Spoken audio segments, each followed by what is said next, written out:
So I work at Kellogg'sville High School, and I've taught here for over 25 years. I student taught here. I teach Spanish 1. Last spring, Pastor John was doing a series on work. I remember it was right before prom. The sermon that week was about your calling. Questions like, what does the world need? What are my deepest desires? The fact that your calling is where your deep gladness and the world's deep hunger meet. And I just wrestled and wrestled with those questions.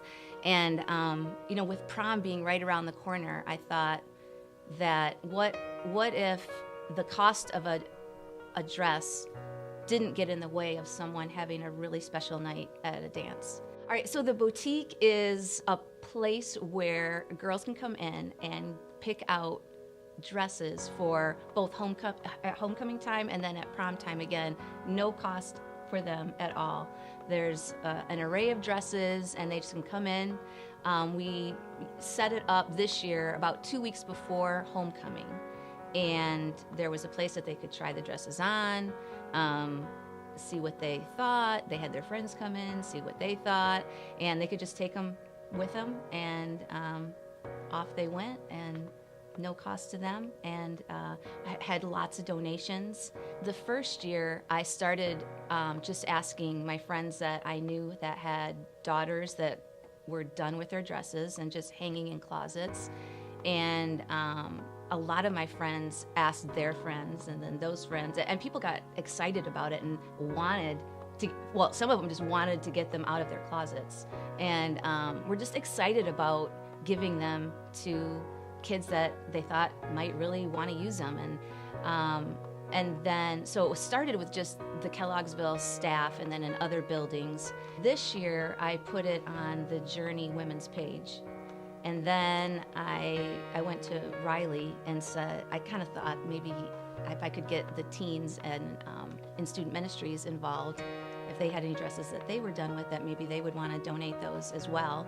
And so, and then I can't remember how it actually happened, but someone even put it in the Caledonia community page there, and I had strangers that actually came to my house and dropped dresses off. So it just kept growing and growing, and people seem excited and want to help out. Just like overhearing things like, well, now we can go to homecoming, and that was really neat. And then just seeing like some of the girls, one girl in particular tried on a dress, and just the way that it fit her. She came out of our like little makeshift dressing room, and just her whole face just totally just transformed. Just the glow on her face, and just, I mean, really just being able to hear conversations with girls and just chatting with them. And they, we had it open, I think, for like 2 weeks at the lunches, and just coming back and just, chatting. I mean, honestly, like a little store, and people just coming in and chatting and hanging out.